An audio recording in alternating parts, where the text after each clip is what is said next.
The Scharf, Julia Scharf, owned the Elks Theater, I think, at one time. And Mr. Elias, I'm not sure if he was in that business or not, but they got together and they put their two names together. That's why it's Essanee. And they were business partners, you know. Mm-hmm. So Can you tell us again your relationship to Mr. Owen Southwell? Mr. Owen Southwell was my stepfather-in-law.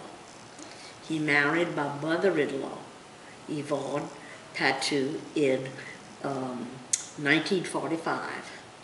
And my husband was Eugene Patu, her son. Mm-hmm. And she had 7 boys and 1 daughter.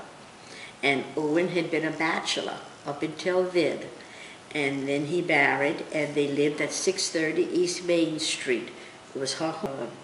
But Owen was a very brilliant man, and he did a lot of watercoloring also, and he did a lot of interior decorating also. He loved interior design, and he was very good at it. And there were many homes that he built here, right here in New Iberia, and several churches.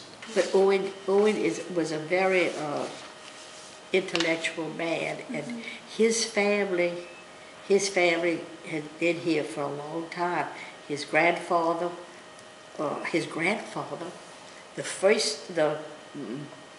the St. Peter's Church that they tore down to build this church, his grandfather was the bricklayer for that. Oh. And his other grandfather had made the pulpit. He was a wood craftsman. So he came from a long line of artisans. Yes. Oh, so it was the church we have now. Owen built it, Yes. and then the one before his grandpa. His grandpa was the it. bricklayer for the original Okay. for the church. But this church was dedicated in 1953. Wow. Wait. St. Peter's Church. Okay. Yeah. And he built Perpetual Help Church too. Really? He was the architect for Perpetual Help Church. Lots of stuff. Yeah. And the Sugarcane Festival buildings. Wait. On by the park, right? That building right there? The Sugarcane Festival? Yeah. Oh, wow. Cool. And then he did a lot of homes too. But those were his buildings for his public buildings. And he did the bank on Main Street, that used to be New Iberia National Bank. Yeah. On the corner of Main and Julia. Oh, yeah, okay, yeah. I know that is. Cool. Essanee was built in 1937, and you said it was the Art Deco? Art Deco architecture. Right. And inside of the Essanee, I remember as a child, on each side of the walls were painted the Walt Disney characters. But as a child going in there, and I think one of the first movies, somebody had said something, the first movie, I'm not sure, but I know what they did was, see, I'm not from here, but I've had my friends tell me, but I used to go to the Essanee a lot, tell me that they let the boys from St. Peter's College and the girls from Mount Carmel go to the theater, and Mr. Scharf and Mr. Elias gave them a free ticket to the show. And so the two schools were there. But of course in those days they had the boys sitting on one side and the girls sitting on the other side. They wouldn't let them sit together. So, Ms. Patu, you told us that you're not from? I'm from Jeanneret. From Jeanneret. I'm originally from Jeanneret, but I've been here for 60 years. I got married in 1951 and moved to New Iberia. Architecture. What do you know about like the architecture of like the inside of the building? I think the seats they have in there now for iPad are still maybe some of the same seats, if not. Yeah. But there was a center aisle. There was a center row of seats from the stage to the back, and then you had a smaller row on each side. So you had an aisle on each side with seats up against going up to the wall, and you had a lobby where the candy counter is. That was there, and the the ladies' restroom is where it is now. I don't think they've made too many changes. Yeah. Very, And it's very- wonderful to have iPal there. Just love having iPal there. So from your remembrance of the theater, is there anything that you particularly liked or disliked about the theater? Oh, I loved it. I You thought loved it was it? it was a beautiful, as a child going there as a teenager and even as an adult, it was just a lovely theater to go to. And I still enjoy going every time my pal has a show. It's a very comfortable building to be in. And I've enjoyed everything that I've seen there. So there's nothing in particular that you dislike about anything about the Essanee? No. I like it. I think it's one of the nicest places to go for entertainment in town. Okay. Was the Essanee open every day, or was it like open for every just day. plays? So Every day. So not like it is now, where it's just open for certain plays No, and they just every close day. it? It was opened every day. And on Sunday and Monday, they showed the same feature. Okay. Sunday and Monday had the same feature. Then Tuesday, Wednesday, Thursday, they changed. They changed. Yeah.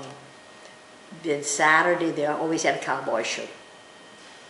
A cowboy show with the cereal, continued cereal. Oh, you know? yeah. Like yeah. Buck Jones, Dick Tracy, or Buck Rogers.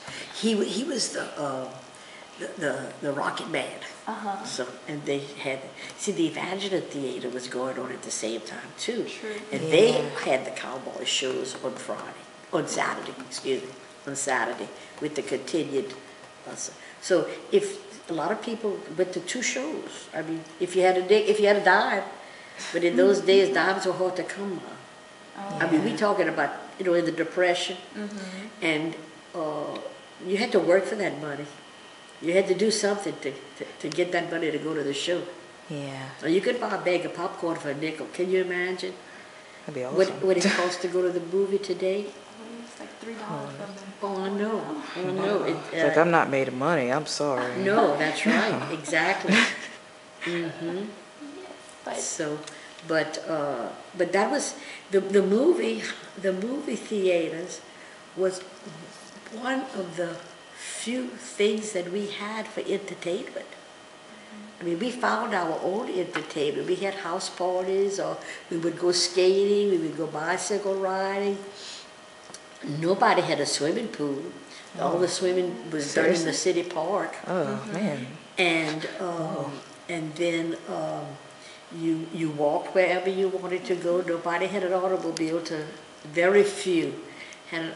But as children, you couldn't drive. Okay. okay. And from whenever you remember going to the Essanee, what alterations and changes from then till now do you remember? Well, the seating is different. The seating? Yes, the Yeah. seating is different, and it's much. I mean, it's less seats in it than it was before. Is there like anything like the randomest thing you think of about the Essanee, like a childhood memory of the Essanee? Well, let's see. We used to go a lot we would go on Sunday. We would come to New Iberia, and the first show was at 1 o'clock. So we had to have dinner for 12 o'clock to hurry up and get to the show, to get the movie. And sometimes we would stay for 2 shows because we didn't want to go home at 3 o'clock. Right. There was no television. Oh, no. And we read books in those days. We read a lot of books, and we weren't sitting on the sofa all the time. We did things. We rode bicycles and we skated, but we always walked to the movie. Absolutely, we walked everywhere. What about the prices? Much different. Much. I think I think the price was a certain charge from the 6-year-old to 12. It might have been 10 cents.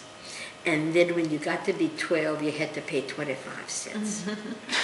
Now, in those days, the African Americans sat upstairs in the balcony. And I don't know what their price, what the price was for them. If there was a different price, why, I don't know. It would be. Okay. But I'm talking about 1937. Yes. So Miss Ann, what do you think the future holds for the Essanee Theater? I think the future holds great things for the Essanee Theater because the people of New Iberia will cooperate so well with IPAL. And IPAL has done such a wonderful thing for our community, and people want that to continue because it has offered so much culture to our community and to our young people who have been in IPAL and all the others that are growing up to be either performers or to help in the background or to help with maintenance or with the stage setting. IPAL and the Essanee Theater, to me, have combined their forces and are going to be just one of the best thought of institutions in our city. Well, thank you so much for your time. Well, you're Yes, quite thank welcome. you. It was a pleasure meeting with you all. It was a pleasure interviewing you. And I hope you'll make an A. You tell Mr. Belanger.